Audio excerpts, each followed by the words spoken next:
आज ब्रह्म सूत्र के द्वितीय अध्याय के प्रथम पाद में 15 जो 15th सूत्र करेंगे।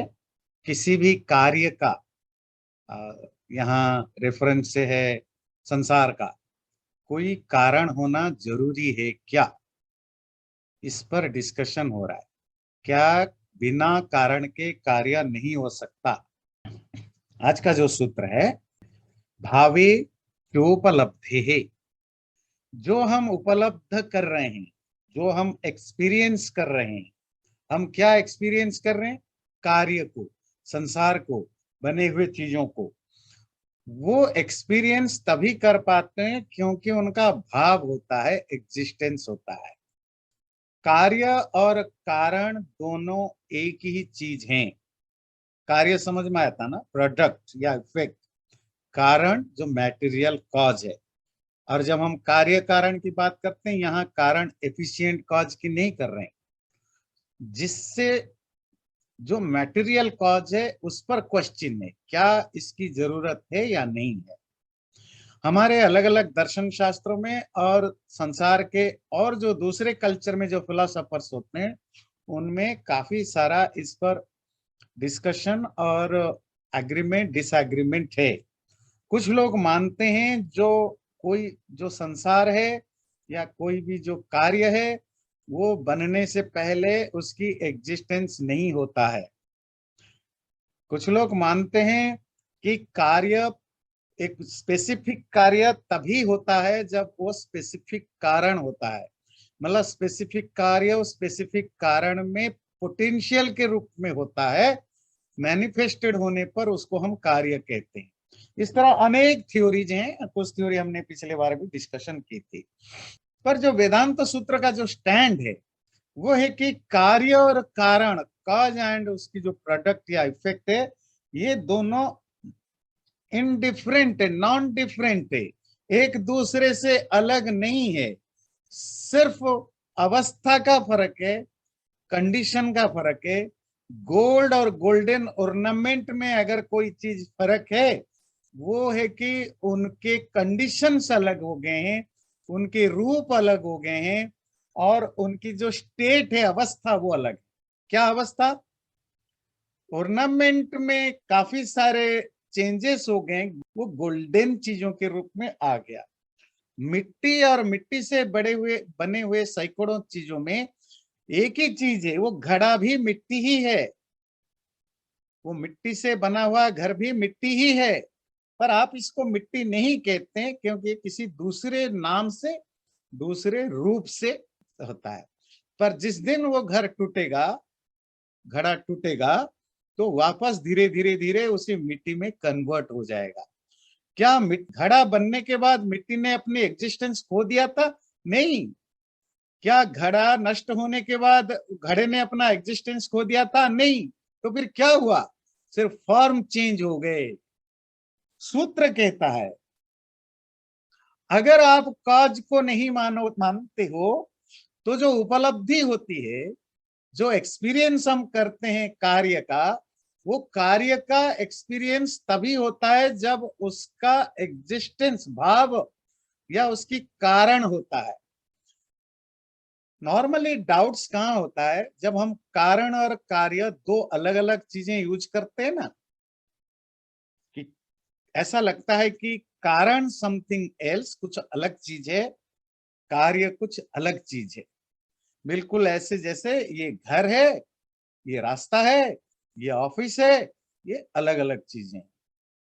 पर एक्चुअली कारण और कार्य एक ही चीज का दो अलग अलग नाम है, दो अलग अलग अवस्थाओं का नाम है। जैसे 5 साल के बच्चे को आप मैन नहीं बोलते हो या वो मैन नहीं बोलते हो। आप इसको, अगर 1-1.5 साल का है, आप इसको बेबी बोलते हो। बड़ा होता है तो आप इसको टोडलर बोलते हो, है ना। फिर आप इसको टीनेज बोलते हो, यंग बोलते हो, मैच्योर्ड कहते हो, ओल्ड कहते हो। आपका रिलेशनशिप भी उसी तरह का होता है। पर एक्चुअली वो एक ही व्यक्ति के अलग अलग ट्रांसफॉर्म्ड रूप होते हैं। अगर ऐसा नहीं मानेंगे तो क्या प्रॉब्लम होगा? जब भी आप कपड़ा बनाते हैं, क्लॉथ, तो उसकी जो पोटेंशियल है, बनने की जो एबिलिटी, वो धागों में होता है, थ्रेड्स में होता है। तो थ्रेड्स जब एक पर्टिकुलर वे में इंटरवोवन होते हैं, जब उनमें ताना बाना बुना जाता है, तो एक पर्टिकुलर क्लॉथ के रूप में, कपड़े के रूप में सामने आते हैं। तो क्या धागा मिट गए? नहीं। तो फिर अब आप धागा नहीं बोलते हो ना, अब आप थ्रेड नहीं बोलते हो, अब आप कपड़ा बोलते हो, पैंट बोलते हो, शर्ट बोलते हो, धोती बोलते हो, कुर्ता बोलते हो, पायजामा बोलते हो, कोट बोलते हो। पर क्या वो धागा है कि नहीं? जी धागा है। तो धागा भी वही है, कोट भी वही है, धागा भी वही है, बेडशीट भी वही है, बस उनका यूज अलग हो गया। तीन चीजों से फर्क पड़ता है, नाम, रूप और उपयोग।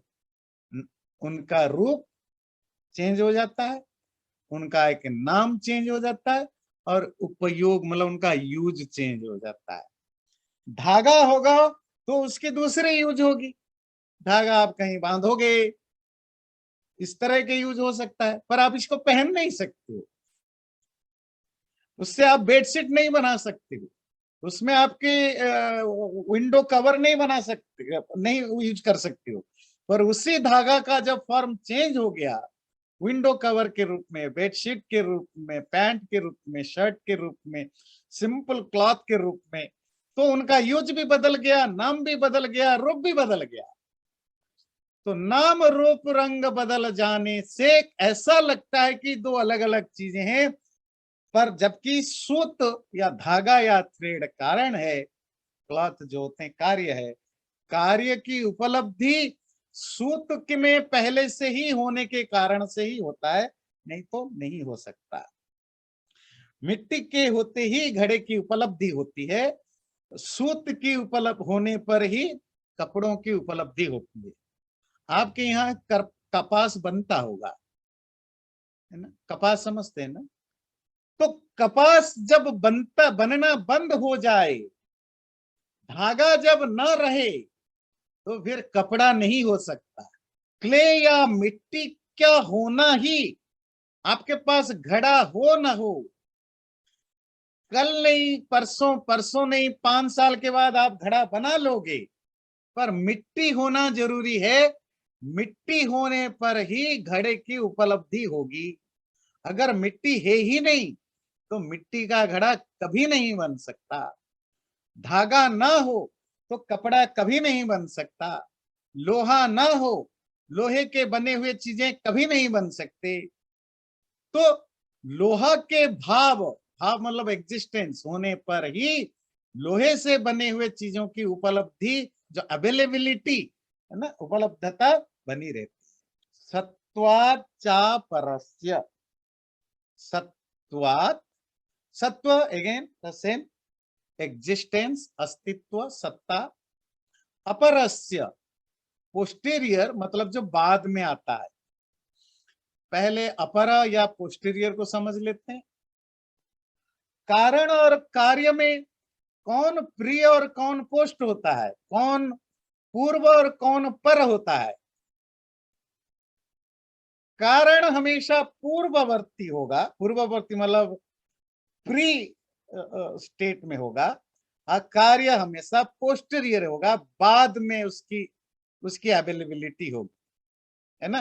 पहले मिट्टी की सत्ता होगी, और मिट्टी से बने हुए की सत्ता, हम सत्ता समझते हैं ना, एग्जिस्टेंस, बाद में आएगा। ये बड़ी इंटरेस्टिंग लॉजिक है, ध्यान दीजिए। कार्य हमेशा परवर्ती होता है, पोस्टीरियर होता है, बाद में होता है। प्रोडक्ट, आलू पहले होगा, फिर आलू की चिप्स, आलू के फ्रेंच फ्राई, आलू के भरता, आलू के चटनी, ये सब बाद में बनेगा। तो आलू कारण है। हम मटेरियल कॉज की बात कर रहे हैं, ध्यान रखिए। आज जो हम कार्यकरण की बात कर रहे हैं, इसमें निमित्त कारण की चर्चा ही नहीं है, हम सिर्फ मटेरियल कॉज की बात कर रहे हैं। सूत्र कहता है सत्वात अपरस्य, क्योंकि अपर परवर्ती चीज की सत्व है, एग्जिस्टेंस है, इसके कारण से पूर्ववर्ती का भी एग्जिस्टेंस होना जरूरी है। परावर्ती पूर्ववर्ती को समझ में आया? थोड़ा ज्यादा हैवी संस्कृत हो जाता है। परावर्ती मतलब जो बाद में होता है, पूर्ववर्ती मतलब जो पहले होता है। और कार्य और कारण की रिलेशनशिप में कारण हमेशा पहले होता है, उसके बाद कार्य आता है। और कार्य की जो परावर्तिता है, जो पोस्टीरियर स्टेट है, वो तभी पॉसिबल है जब उसकी अर्लियर स्टेज हो या कारण स्टेज हो। यही कहना चाहता है। अगर कार्य एग्जिस्ट करता है और कार्य हमेशा परावर्ती होता है, अपर होता है, तो उसका पूर्ववर्ती कोई ना कोई होगा। अगर गोल्डन ऑर्नामेंट आपको मिलता है, इसका मतलब इससे पहले गोल्ड के रूप में वो थे। अगर घर कहीं मिलता है, इसका मतलब घर बनने से पहले ईंट, पत्थर, लोहा, सीमेंट के रूप में था, है ना। अगर ईंट मिलता है तो ईंट बनने से पहले मिट्टी या कंक्रीट जिससे भी बना है उसके रूप में था। अगेन, कारण और कार्य नॉन डिफरेंट होते हैं।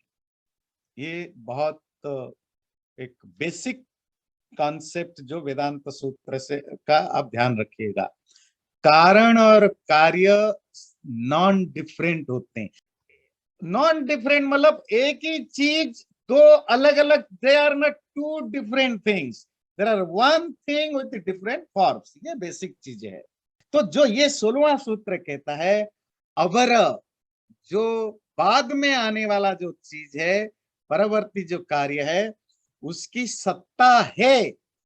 और सत्ता होने का यही कारण है कि वो किसी कारण से पैदा हुआ है, नहीं तो वो हो ही नहीं सकता।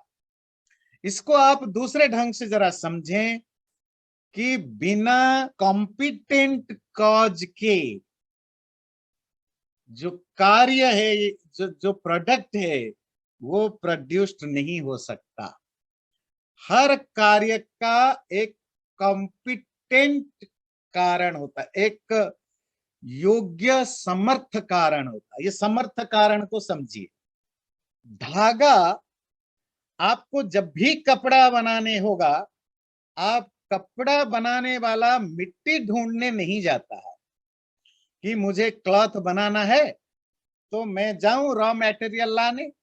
तो रॉ मटेरियल के लिए ना वो मिट्टी ढूंढने जाएगा, ना पानी ढूंढने जाएगा, ना सोना ढूंढने जाएगा। वो ढूंढने जाएगा थ्रेड, धागा, सूत। जब पॉटर को पॉट्स बनाने होते हैं, कुम्हार को जब घड़े बनाने होते हैं, और अगर मिट्टी के घड़े बनाने होते हैं, तो वो मिट्टी ढूंढने जाता है, वो सूत ढूंढने नहीं जाता है। क्योंकि पॉटर, कुम्हार कन्विंस्ड है घड़े की मिट्टी का घड़ा सूत से बन नहीं सकता। सूत मतलब थ्रेड, धागा, नहीं बन सकता। और वेवर को, जो जो कपड़े बुनने वाले को ये कॉमन सेंस है, वो कन्विंस्ड है कि कपड़ा बनाने के लिए मुझे रॉ मटेरियल मिट्टी नहीं चाहिए, मुझे तो धागा चाहिए। पनीर और चीज बनाने वाला पानी लाने के लिए नहीं जाएगा, रॉ मटेरियल के लिए मिट्टी लाने के लिए, लोहा लेने के लिए नहीं जाएगा, वो दूध ढूंढेगा। इसका मतलब है दूध जो है वो कॉम्पिटेंट कॉज है चीज, पनीर, दही बनाने के लिए। सूत या धागा जो है, उनमें वो पोटेंशियल है, वो कॉम्पिटेंसी है, वो सामर्थ्य है कपड़े बनाने के लिए। जिसमें सामर्थ्य ना हो वो बन ही नहीं सकता, और लोग वहां जाते ही नहीं है, ऐसी चीजें लाते भी नहीं है। इसका मतलब है सूत में कपड़े की एग्जिस्टेंस है, मिट्टी में घड़े की एग्जिस्टेंस है। जब हम कहते हैं एग्जिस्टेंस है, फिर क्वेश्चन होगा ऐसे कैसे कहते तो मिट्टी में घड़े की एग्जिस्टेंस है, तो दिखाई क्यों नहीं देता है? चलो माइक्रो वो जो लेंस लगा कर देखें तब भी नहीं दिखेगा। जब हम कहते हैं एग्जिस्टेंस है, वो एग्जिस्टेंस पोटेंशियल के रूप में है। मतलब ऐसा नहीं कि मिट्टी में आप वो माइक्रोस्कोप से देखोगे तो घड़ा दिखाई देने लगेगा, नहीं, उसमें वो पोटेंशियल है कि उससे घड़ा बनाया जा सकता है, उससे घर बनाया जा सकता है, उसमें कुछ पर्टिकुलर चीजें बनाया जा सकता है, और उसमें कुछ चीजों के लिए पोटेंशियल है ही नहीं है। मिट्टी में पनीर बनाने का पोटेंशियल नहीं है, उसमें कपड़ा बनाने का पोटेंशियल नहीं है, उसमें खून बनाने का पोटेंशियल नहीं है। यही है कॉम्पिटेंट, है ना। तो जिसमें जो सामर्थ्य है उससे सिर्फ वही चीज बनता है, और वो जो सामर्थ्य है वो प्री एग्जिस्टेंस के रूप में होता है। प्री एग्जिस्टेंस समझते हैं, मतलब चीजें बनने से पहले ही कारण में वो हमेशा रहता है। छांदोग्य उपनिषद के कोटेशन दे के आगे चलेंगे। गुरु शिष्य को कहता है, छांदोग्य उपनिषद 6:2-1, सदैव सौम्य इदमग्र आसीत। हे सौम्य, हे प्यारे, सत एव अग्रे आसीत। सृष्टि से पहले सत था। देखिए एक्चुअली डिस्कशन किस पर हो रहा है, ये जो यूनिवर्स है उसका मूल कारण प्रकृति है, पर उसको सिद्धि करते समय कारण कार्य का रिलेशनशिप पर हम चर्चा कर रहे हैं। वेदांत सूत्र उस टॉपिक को उठा रहा है, पर at the end of the day उसको कारण कार्य का रिलेशनशिप एस्टेब्लिश हो जाने पर उसको वो इम्प्लीमेंट कहाँ करेगा, सृष्टि, संसार की सृष्टि और मूल प्रकृति के साथ करने की कोशिश करेगा। अगला सूत्र लेते हैं, असत व्यपदेशात नेति चेत न धर्मांतरेण वाक्य शेषात। पहले थोड़ी भूमिका देख लीजिए। शिष्य पूछ सकता है कि आप इतने जोर से जो कह रहे हो कि कार्य बनने से पहले सत्य था, एग्जिस्ट करता था कारण के रूप में, तो फिर जो शास्त्रों में जहां जहां असत्य शब्द का प्रयोग मिलता है, सृष्टि से पहले असत्य था, पिछले बहुत सूत्रों की चर्चाओं में कोट किया है, आज भी कुछ करेंगे, तो फिर उसको आप कैसे जस्टिफाई करोगे। आपकी शास्त्र प्रमाण, शब्द प्रमाण और जो तर्क, जो लॉजिकली जो बात कर रहे हैं, ये दोनों में मैच नहीं होता है। तो उसके लिए अगला जो सूत्र दे रहे हैं, असद व्यपदेशात न इति। अगर आप कहो कि शास्त्रों में, वेद उपनिषद आदि शास्त्रों में असत शब्द का व्यपदेश हुआ है, व्यपदेश मतलब मेंशन हुआ है, हा? सृष्टि से पहले असत था, ऐसा मेंशन मिलने के कारण से कारण को सत्य नहीं मानते हैं, कारण की एग्जिस्टेंस को हम नहीं मानते हैं। अगर ऐसा कहो ना, ये गलत है, ये नहीं हो सकता, वी नेगेट इट। व्हाई? क्यों नेगेट कर रहे? धर्मांतरेण, वो सिर्फ कैरेक्टरिस्टिक के चेंज होने के कारण उनको असत कहा गया। धर्म के बदलाव के कारण, अलग अलग धर्म होने के कारण ही सत असत का प्रयोग हुआ। और ज्यादा समझना है, वाक्य शेष को भी समझ लो। वाक्य शेष पहले एक बार भी वेदांत सूत्र में आया था, मतलब जो later part of the text, जिस टेक्स्ट को आप कोट कर रहे हो जहां असत शब्द आया है, उसी टेक्स्ट को थोड़ा लेटर पार्ट को भी पढ़ो, अगला हिस्सा को भी पढ़ो, उसमें आपको कंक्लूजन मिल जाएगा। ये असत शब्द प्योरली नॉन एग्जिस्टेंस के लिए नहीं आया, अपितु धर्म के अंदर जो अंतर आया, जो डिफरेंस आया, डिफरेंसेस ऑफ धर्म के कारण ही असत शब्द यूज हुआ। धर्म समझते हैं? धर्म मतलब जो प्रॉपर्टीज हैं, जो उसकी प्रॉपर्टीज है, गुण धर्म स्वभाव है, इसी को धर्म कहते हैं। जैसे लोहे का कुछ पर्टिकुलर गुण है, कुछ उसकी नेचर है, उसी को धर्म कहते हैं। धर्म में कुछ अंतर होने के कारण से हम असत मानते हैं। अभी डिस्कशन करेंगे क्या फर्क होता है। तो धर्म का मतलब उनके रूप में चेंजेस आ जाते हैं, उनके व्यवहार में चेंज आ जाता है, तो उसके कारण से ही उनको असत कहा जाता है। देखते हैं सूत्र का जो बेसिक मीनिंग आपको समझ में आया। शास्त्र में जो नॉन एग्जिस्टेंस या असत का रेफरेंसेस मिलता है कि सर्ग, सृष्टि से, सर्ग मतलब सृष्टि। कुछ वर्ड्स को ध्यान रखिए, शब्द है सर्ग, स्वर्ग नहीं सर्ग। तो सर्ग मीन्स क्रिएशन, सृष्टि। सृष्टि और सर्ग एक ही धातु से बने हैं, सृज धातु। सृज धातु से सर्ग, सृज धातु से सृष्टि, और उसी को आप क्रिएशन कहते हैं। संसार सृष्टि से पहले एग्जिस्ट नहीं करता था कारण रूप में, ऐसा जो शास्त्र में आता है। इसी कारण से हम कहेंगे कि हम कारण को नहीं मानते, वो सही नहीं, क्योंकि वहां दूसरे धर्मों का कथन हुआ है, कारणों के, किसी भी वस्तु के दूसरे धर्म का। और इसको समझने के लिए वाक्य के जो लेटर पार्ट है उसको समझने की जरूरत है। चलो एक एग्जाम्पल लेते हैं, कौन सा है? छांदोग्य उपनिषद का एक सूत्र है 6:19-1, उसमें आता है असत एव इदम अग्रासीत। असत, असत तो क्लियर हो गया होगा ना, सत और असत। सत मतलब एग्जिस्टेंस, असत मतलब नॉन एग्जिस्टेंस है। सौम्य, असौम्य शब्द भी आपको अब याद हो जाना चाहिए, है ना। सौम्य, आप अपने बच्चों को भी, यार अपने से कोई छोटे जो बड़े आपके प्यारे हैं उनको भी आप सौम्य कह सकते हैं ना। ये संस्कृत में जो अपने से छोटे बड़े प्यारे बिलव्ड होते हैं उनको सौम्य कहते हैं। हे सौम्य, असत एव इदम अग्र आसित, सृष्टि से अग्रे पहले असत ही था, नॉन एग्जिस्टेंस था। अब ये आ गया, तो तात्पर्य इसका जो सेंस ये है, धर्म का बदल जाने से ही ये शब्द यूज हुआ। किसी भी वस्तु का, किसी भी पदार्थ का दो रूप होते हैं, व्याकृत रूप, अव्याकृत रूप। व्याकृत मीन्स मैनिफेस्टेड, अव्याकृत मतलब अनमैनिफेस्टेड, ओरिजिनल फॉर्म।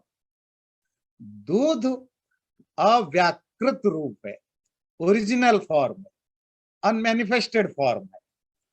दूध से जितने भी चीजें बनते हैं वो सब दूध की विकृति हैं, व्याकृत रूप हैं। दही, पनीर, चीज, मट्ठा, घी, बटर, ये सब उसकी विकृतियां हैं। तो ये दो अलग अलग रूप हो गए ना, एक व्याकृत रूप, एक अव्याकृत रूप। जब आप अव्याकृत होते हैं, आपके नाम, रूप और व्यवहार अलग होता है। नेम, फॉर्म एंड व्यवहार मतलब यूज अलग होता है। जब आप का ट्रांसफॉर्मेशन हो जाता है तो फिर आपका नाम, रूप और व्यवहार, व्यवहार मतलब यूज अलग हो जाता है। दही खाने का अपना लाभ है, दूध के अपने लाभ होते हैं। दही के अपने टेस्ट है, दूध के अपने टेस्ट है। दही के अपने न्यूट्रिशियस वैल्यू है, दूध के अपने हैं। पनीर के फिर दूसरे बन जाएंगे, घी के अलग बन जाएंगे। लोग दूध पीते हैं, घी नहीं खाते हैं। जिनको दूध नहीं पीना वो दही खा लेते हैं, जिनको दही नहीं पीना वो मट्ठा या छाछ पी लेते हैं, वो ज्यादा लाइट होता है ना। तो फर्क होता है ना धर्म में, तो सबके धर्म में फर्क है। तो धर्म के अंतर के कारण ही सत और असत का प्रयोग हुआ। तो क्या सत असत का भाव है जो शास्त्रों में मिला? कि जो नाम रूप व्यवहार हमें दिख रहा है संसार का, जब वो प्रलय अवस्था में होते हैं, डिजॉल्व स्टेट में होते हैं, तब ये नाम रूप और व्यवहार नहीं होता। कुछ दूसरे नाम रूप व्यवहार होते हैं मूल प्रकृति के रूप में। इसीलिए हमने कहा कि ये नहीं है, असत है। असत कौन है? जिस नाम रूप व्यवहार से हमने उसको जाना। बिल्कुल सिंपल है। मेरे पास नेकलेस था, मैंने कहा अब नेकलेस नहीं है। जब मैं कहता हूं गोल्डन नेकलेस नहीं है, इसका सिर्फ इतना मतलब है, गोल्ड का वो फॉर्म, वो नेम, वो यूज, अब वो नहीं है जो नेकलेस के रूप में था। पर इट डजंट से दैट कि उसकी जो जो गोल्ड ही एग्जिस्ट नहीं करता। नेकलेस नेकलेस बनने से पहले नहीं था। बात समझ में आई? सृष्टि जिस रूप में है उस रूप में सृष्टि बनने से पहले नहीं था। तो ये जो संसार है ये असत है। तो प्रकृति अव्याकृत रूप में असत कहा जाता है। और ऐसा आप कहेंगे ऐसा क्यों कहा? कोई और शब्द भी यूज कर सकते थे। आगे आप पढ़ेंगे, वो कहता है वेदांत सूत्र, तुम भी रोज के बातचीत में यही बोलते हो। ऋषि तो कोई दूसरे प्लानेट से तो आए ही नहीं है, वो भी इसी प्लानेट से ही है। तुम्हारी रेगुलर बातचीत में भी तुम यही बोलते हो, कहते हो कि घड़ा घड़ा बनने से पहले नहीं था। क्या घड़ा घड़ा बनने से पहले था? जी नहीं था। संस्कृत में क्या बोलोगे? असत आसीत पूर्वम। पर इट डजंट मीन, आप ये मीन नहीं करते हैं कि घड़ा घड़ा बनने से पहले नहीं था मतलब मिट्टी भी नहीं था। आप ये नहीं बोलते। बस घड़े का जो नाम रूप व्यवहार है वो नहीं था। शास्त्र यही कह रहे हैं, ये जो संसार है, ब्रह्मांड है, ये अग्रे सृष्टि के आरंभ में असत नहीं था। इसका मतलब है नेकलेस के रूप में नहीं था, घड़े के रूप में नहीं था, है ना, कुल्हाड़ी के रूप में नहीं था, घर के रूप में नहीं था। जिस रूप में था उस रूप को हम और आप अलग रूप में जानते हैं। वेदांत सूत्र ने दो रीजनिंग दी। एक तो धर्मांतर, क्योंकि धर्म में फर्क पड़ जाने से असत शब्द यूज होता है। दूसरा दिया वाक्य शेष। ये समझना जरूरी है। मतलब जब आप जहां से आपने ये कोट किया उस वाक्य का पूरा भी देखो, आगे का हिस्सा भी देख लो, तो हम वो आगे का हिस्सा देखेंगे। और वो है 6212 में पूरा पूरा मंत्र ऐसा है, तद हे एक आहु असत एव इदमग्र आसीत एकमेव द्वितीयम तस्मात् असतः सज्जायत। गुरु छंदोग्य उपनिषद में कह रहे हैं, ध्यान से सुनिए, बड़ा इंटरेस्टिंग। तद एक, किसी ने कहा, किसी ने मतलब कुछ लोग ऐसा मानते हैं, असदेव इदम अग्र आसीत, सृष्टि से पहले कुछ भी नहीं था, एकमेव अद्वितीयम, वहां सिर्फ एक ही चीज था जो कि नॉन डुअल था। तस्मात् असतः सज्जायत, उस असत से सत पैदा हुआ। देखिए कॉन्ट्राडिक्टरी सेंटेंस देखिए, सृष्टि से पहले कुछ भी नहीं था, सिर्फ एक ही नॉन डुअल था। उस असत से, उस नॉन डुअल सिंगुलरिटी असत से सत पैदा हुआ। अब ये तो कोई पागल बोल सकता है। नॉन एक कुछ नहीं था, और वो कुछ नहीं था एक और नॉन डुअल था। तो कुछ नहीं था एक कैसे होगा, नॉन डुअल कैसे होगा, एकम अद्वितीयम। फिर कहता है उस नॉन डुअल जो नॉन एग्जिस्टेंस है उससे एग्जिस्टेंस पैदा हुआ। पर ऐसा ये ऋषि का वाक्य नहीं है। ऋषि कोट करते, कुछ लोग ऐसा कहते हैं, और हमारा आंसर मतलब ऋषि उसी छांदोग्य उपनिषद में शिष्य ने तो इसी पाठ को उठा के रख दिया बिना आगे पीछे जोड़े, मीडिया के वालों की तरह। गुरु वाक्य शेष पूरा, वाक्य का पूरा कर रहे हैं। एवं स्यादिति होवाच, अगर ऐसा कहो, फिर हम पूछें कथम असतः सज्जायेत, फिर असत से सत कैसे पैदा हो सकता है, नॉन एग्जिस्टेंस से एग्जिस्टेंस कैसे पैदा हो सकता है। सत्वेव सौम्य, हे सौम्य, हे प्यारे, सत्तु एव इदम अग्रासीत, वो तो पहले था। ये हमारा विचार है। दूसरों ने कहा कि पहले कुछ नहीं था, पर हम मानते हैं कि ऐसा नहीं, कुछ था। तो इसका मतलब जो छंदोग्य उपनिषद का जो कंक्लूजन है, जो ऋषि इस क्वेश्चन को उठाया, वो कंक्लूडिंग स्टेटमेंट के रूप में कहता है नहीं, संसार बनने से पहले भी सत था। इसी तरह तैत्तिरीय उपनिषद में 2:7 में असद्वा इदम अग्र आसी ततो वही सदजायत, सृष्टि से पहले असत था, उसे सत मतलब एग्जिस्टेंस आया। इसकी व्याख्या अभी हमने किया, अव्याकृत और व्याकृत के रूप में। सृष्टि से पहले अव्याकृत अनमैनिफेस्टेड फॉर्म में था, और सृष्टि के बाद वो मैनिफेस्टेड फॉर्म में आया। जो अनमैनिफेस्टेड फॉर्म है उसी को ही असत कहा जाता है। दूसरा, जो लोग 2-3 क्लास पहले आपने पढ़ा होगा, जो एक मैंने बताया था, अभाव के जो अलग अलग सेंस में यूज होता है अभाव वर्ड। जब किसी भी लैंग्वेज में, it's not about the Sanskrit, दुनिया में किसी भी लैंग्वेज में कोई भी व्यक्ति जब कहता है नो, निगेट करता है, उस निगेट के 6 तरह के मीनिंग होता है। और जब कहता है कि अभाव, कोई एब्सेंस की बात कर रहा है, उसके भी 4 तरह के अभाव होते हैं। तो अभाव मतलब हमेशा एब्सोल्यूट अभाव नहीं होता है, एब्सोल्यूट अभाव एक मीनिंग के लिए यूज होता है। ये हम चर्चा कर चुके हैं इसके ऊपर। इसीलिए हम इसको वाक्य शेष के द्वारा और धर्मांतर, धर्म के अलग अलग होने के कारण से असत सत का प्रयोग यूज हुआ है। और इसको ज्यादा समझने के लिए जो टेक्स्ट का जो लेटर पार्ट है, जो परवर्ती भाग है, उसको पढ़ने से आपकी क्लैरिटी आ जाएगी। अगला, युक्ते है शब्दांतराच। और ऐसा नहीं है कि ये जो बातें हमने आपके सामने रखी, ये सिर्फ मैं कह रहा, मतलब हम कह रहे हैं, मतलब वेदांत सूत्र कह रहा है। शब्दांतरात, शब्द का मतलब यहाँ वर्ड नहीं, दूसरे शास्त्रों में भी, है ना।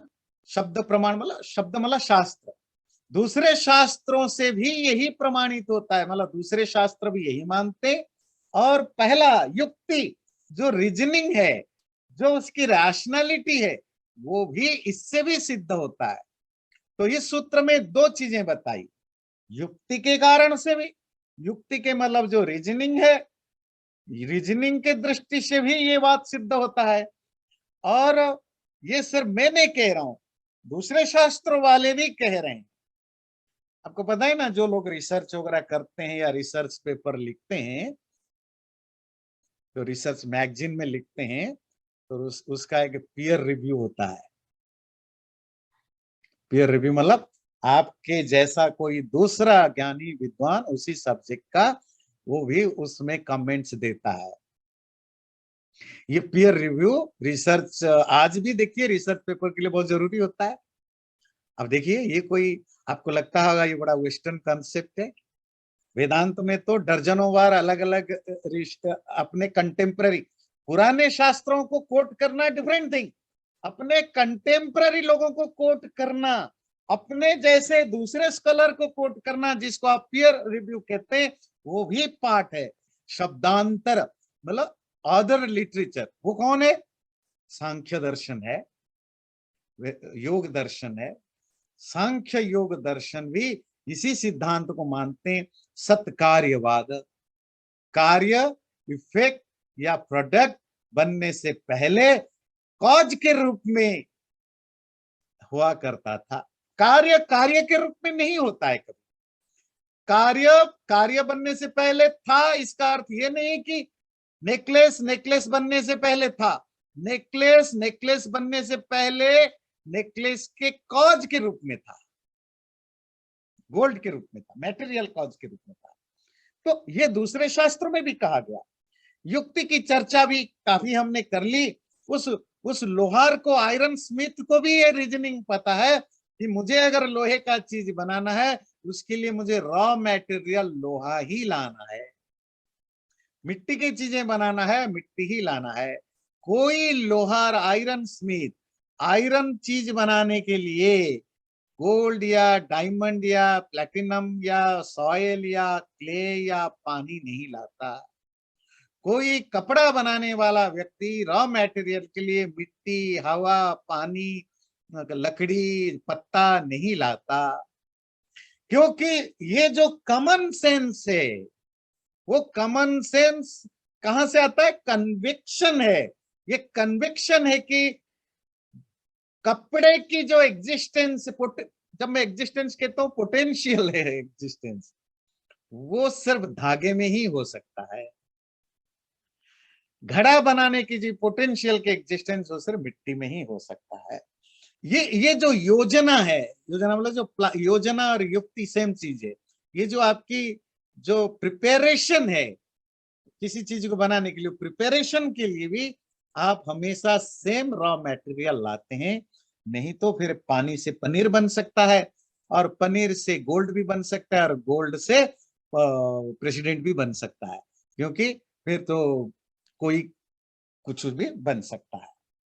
पटवच्च एग्जाम्पल दिया है, जो युक्ति है शब्दांतराच 18वां सूत्र में पढ़ा।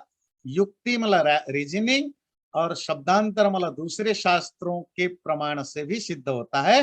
एग्जाम्पल क्या है? पटवच्च, पट समझते हैं, क्लॉथ कपड़ा, वत मतलब जैसा, जैसे कि कपड़े होते हैं। कपड़े कैसे होते हैं? जिस तरह का कपड़ा आपको पहनना है, आपको उसी कपड़े को बनाने के लिए उसी के रॉ मटेरियल लाना पड़ता है। आपको सिल्क का पहनना है तो सिल्क के थ्रेड लाते हैं, कॉटन का पहनना है तो कॉटन का लाते हैं, लाइलन का बनाना है तो लाइलन का ही थ्रेड लाते हैं। जो इसमें पटवच में जो एक दूसरे जो इंटरेस्टिंग चीज समझने की लायक है, ये दोनों अलग अलग क्यों दिखते हैं, धागा और कपड़े? क्योंकि नाम रूप व्यवहार अलग है। धागा सिंगुलर होता है, आप इसकी गोला बना के भी, धागा जब थ्रेड होता है तो वो एक अलग रूप में आपको दिखता है। वही धागा जब इंटरवोवन, जब ताना बाना बुन जाता है तो वो एक क्लॉथ के रूप में आ जाता है। कैसे धर्म कैसे बदलने से आपको अलग अलग लगता है, अवस्था कंडीशन चेंज होने पर चीजों के नाम रूप व्यवहार अलग हो जाता है। आपके घर में जो कपड़े हैं, सपोज आपके घर में बेडशीट है, और बेडशीट को तय करके, तय मतलब आपने फोल्ड करके छोटा सा पीस इतना बड़ा साइज करके आपने रखा है। जब आप इसको देखते हो, जो तय किया हुआ फोल्ड किया हुआ जो बेडशीट है, क्या उसका रूप उतना ही ऐसा ही होता है जितना उसको फैलाने पर होता है? जब आप उस बेडशीट को फैला देते हो, स्प्रेड कर देते हो, वो 10 मीटर का हो सकता है, 100 मीटर का हो सकता है, उसकी वाइड 4 मीटर का हो सकता है, और जब आप इसके फोल्ड करके रखा है वो हाफ मीटर दिख रहा है। तो रूप बदल जाते हैं, अवस्थाएं बदल जाती हैं, अवस्थाएं बदल जाने से देखने की तरीका बदल जाता है। इसी तरह वही कपड़ा जब धागे के रूप में होता है वो अलग रूप में दिखता है, वही कपड़ा जब बेडशीट के रूप में होता है अलग रूप में दिखता है। वही क्लॉथ को काट के जब जो जो सिलाई करने वाला जब इसको ड्रेस बना देता है, वो ड्रेस अलग हो जाता है। और ड्रेस भी कितनी वेराइटी का है, आप वो ड्रेस स्टोर में जाकर के देखिए, हजारों तरह के ड्रेस मिलेंगे, हर एक का दाम अलग है, हर एक का रूप अलग है, हर एक का रंग अलग है, ये सब अलग अलग है, पर है तो थ्रेड ही है ना। ये सारे जितने भी कपड़े आपको स्टोर में मिलते हैं या आपके क्लोजेट में है, at the end of the day है क्या? वो थ्रेड है, धागा है। धागा एक